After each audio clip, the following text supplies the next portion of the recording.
Welcome back. We are here with, if you look at the slide, managing emotions, family relationships, and elderly parents who refuse help.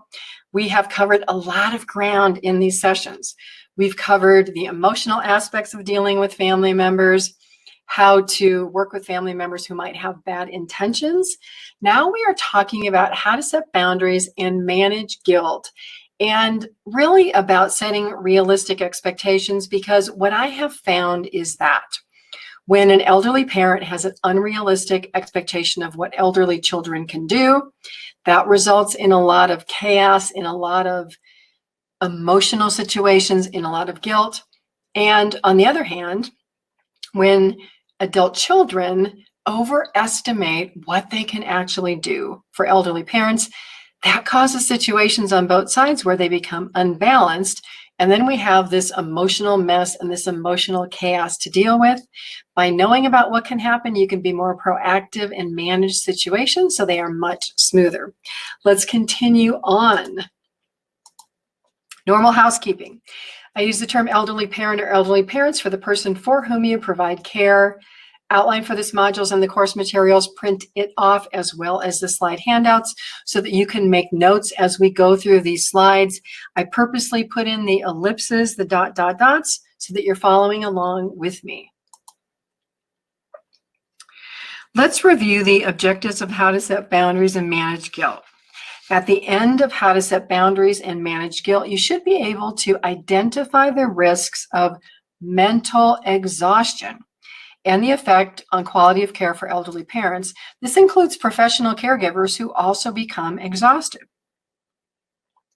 You should be able to support the idea of creating a time and a financial caregiving budget to support realistic expectations on your part and the part of elderly parents.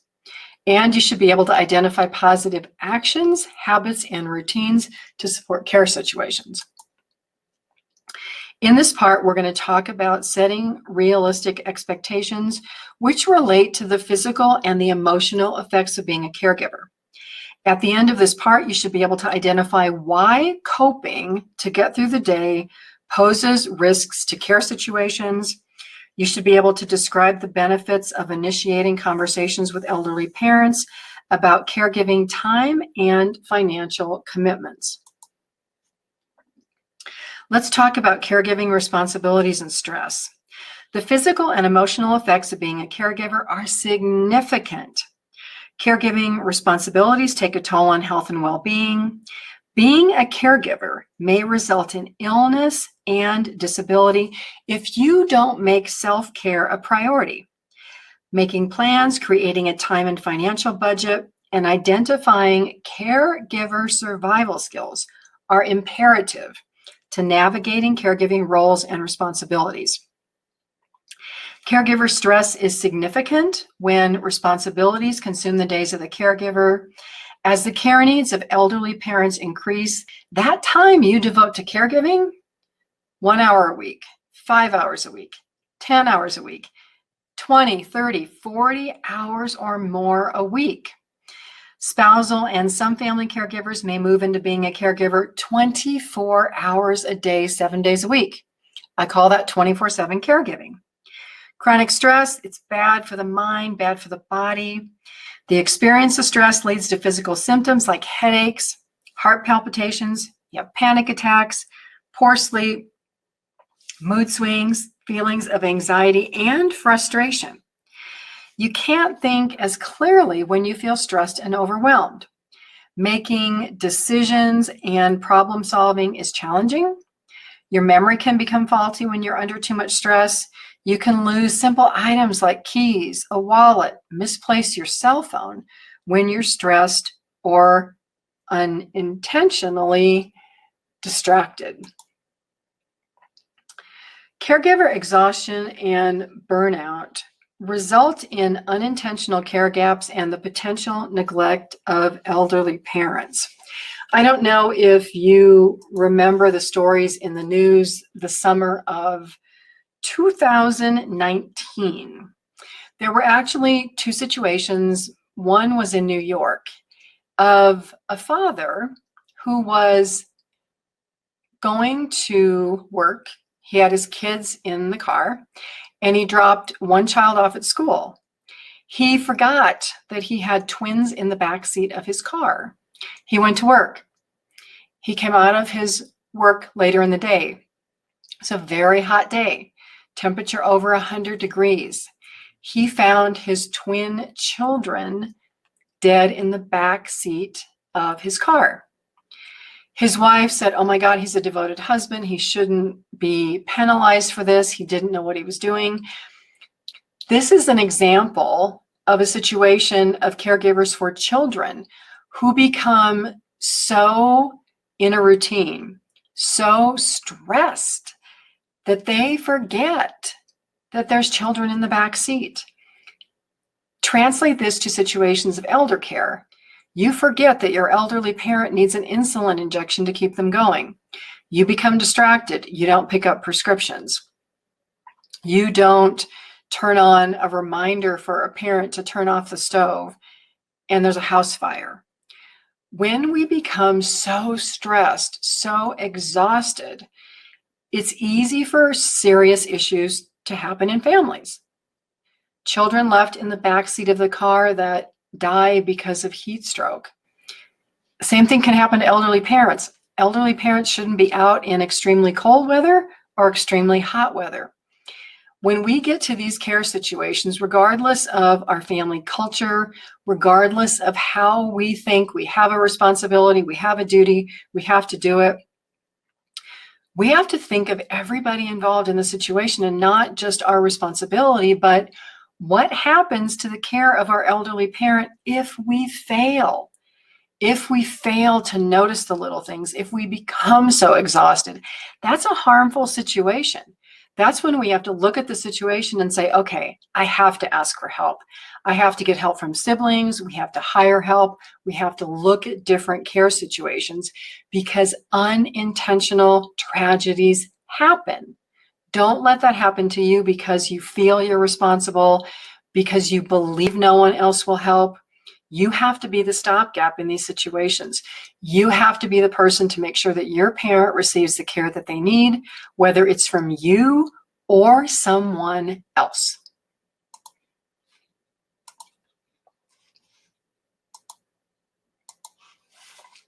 Let's talk about coping risks, which I alluded to in the last slide.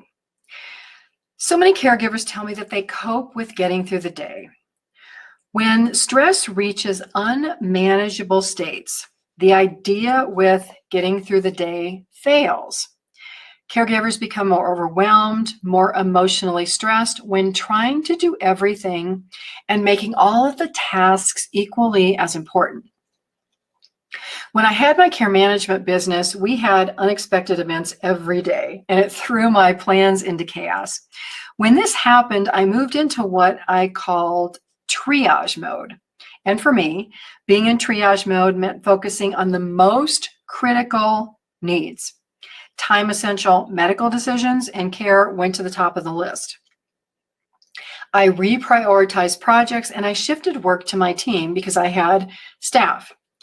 The idea of triage for caregivers involves reprioritizing time-sensitive tasks, delaying tasks that can wait, and most important, finding support. The concept of triage can be difficult for family caregivers who believe that everything is important. Everything is not equally as important. Especially, this thought is pervasive when there's no support team like brothers or sisters or paid caregivers. That long list of caregiving projects and emergencies results in mental and physical exhaustion. Changing the focus from emotions to facts helps manage triage situations. Looking at the facts, what do I have to get done? What is time sensitive? Reminds us to create backup plans if we don't have one. Every care situation needs a backup plan. Trying to do it all alone, it's a recipe for exhaustion and burnout. In addition to family and friend support, find a local online support group, find a local in-person support group that you can access 24/7. Because we all know this, caregiving doesn't start at 8 a.m. and end at 5 p.m. Caregiving is a 24/7 job. Another way to help manage chaotic caregiving situations is to create a financial budget. The way to avoid caregiver guilt, fatigue, and burnout is to create realistic expectations around money to pay for care and family caregiver time, the amount of time that you can devote to a situation. Much like building a financial budget based on your income, creating a time and a financial budget to set realistic expectations for care expenses supports practical discussions. I keep focusing on having discussions. We all have to continue to talk about this. The first hurdle in tackling reality is asking your parents to disclose their financial information. Some parents are hesitant to talk to adult children about money. If your parent is in this group, suggest that they talk to somebody else. Suggest that they talk to a care manager. I was a care manager for people to plan for costs of care. The goal is to help your parents be more aware of what things cost. After this meeting with a care manager, the family can discuss what elderly parents want for based on the discussion of the costs with the care manager. What does in-home care cost? Independent living, assisted living, memory care, nursing homes. What does all of that cost? Because insurance does not pay for it. Your parents or that care manager can create a spreadsheet, or they can do a handwritten budget to enter and estimate costs. If you're the financial power of attorney, it's an excellent exercise to familiarize you with the income of your parents, regular expenses, and the potential future healthcare costs. Start asking questions like, what's the monthly income compared to household expenses? Are there investments, savings, long-term care insurance plans to help with care costs? A big assumption that you want to make is that care costs and monthly expenses will increase by 6% every year. That's inflation.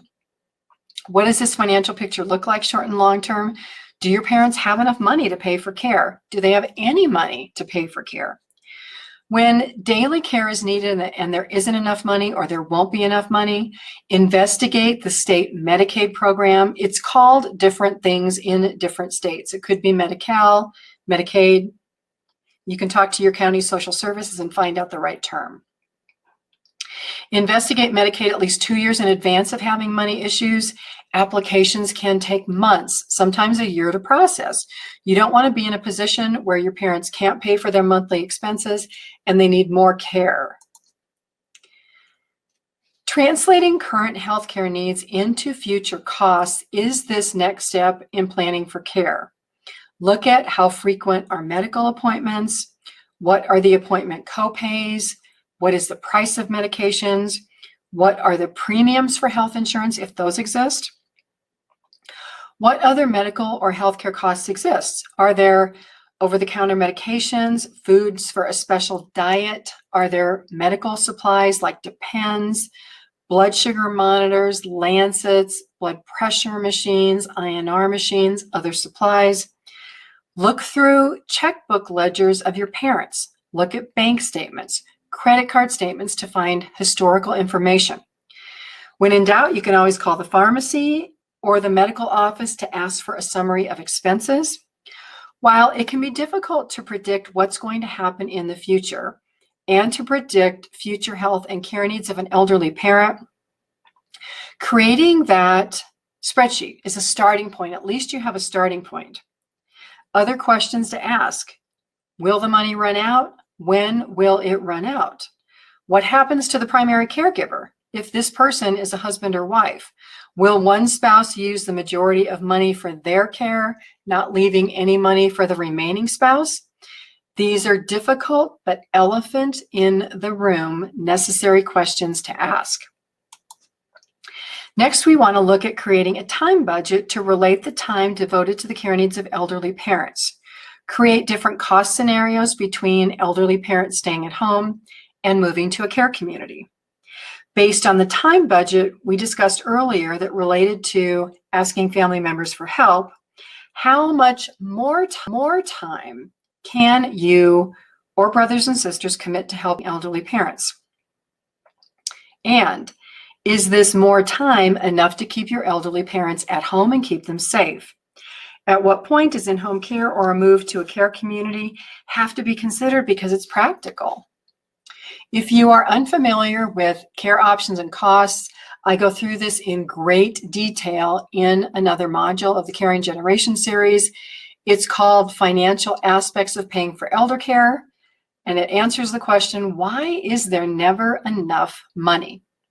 Having detailed financial and time information allows the family to discuss the constraints of providing care for elderly parents. Family caregivers may feel guilty that you can't do more.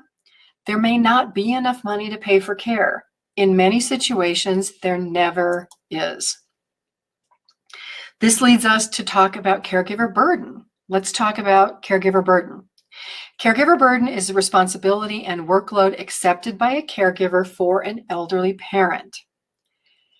Caregiving burden, it includes the physical, emotional, social, family, and financial stress that combine in the life of the caregiver.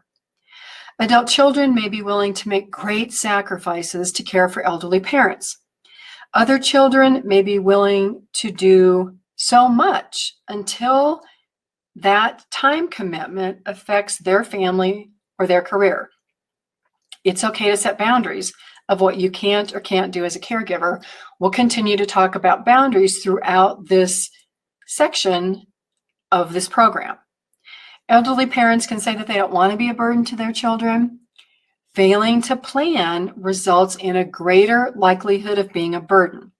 Planning and discussions are the only way to avoid being a burden. Not talking about it doesn't work out. One way that parents can support not being a burden is to become engaged and interested in learning about their health conditions, about well-being. Caregivers can do the same by learning what to expect when the health of elderly parents continues to change or decline, because it will. Caregivers should include elderly parents in learning conversations and in information gathering stages. Your elderly parents can help you gather information. They can make phone calls and request information from disease-specific organizations, from companies that provide care. The idea of caregiver burden is a discussion to have in the early stages of caregiving. I know I'm repeating this. When talking about budgets, financial matters, and people, time is important.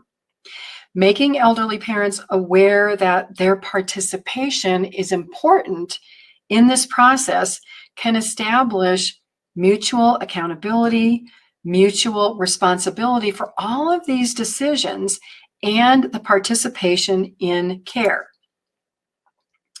A summary of setting realistic expectations. We all know caregiving stress can result in gaps and glitches in care for elderly parents, especially if we get so stressed out, we become inattentive. Creating a financial and a time budget supports planning to minimize caregiver burden of the responsibility and the workload of caring for elderly parents. I am Pamela D Wilson, caregiving expert, advocate, and speaker. I will see you in the next webinar.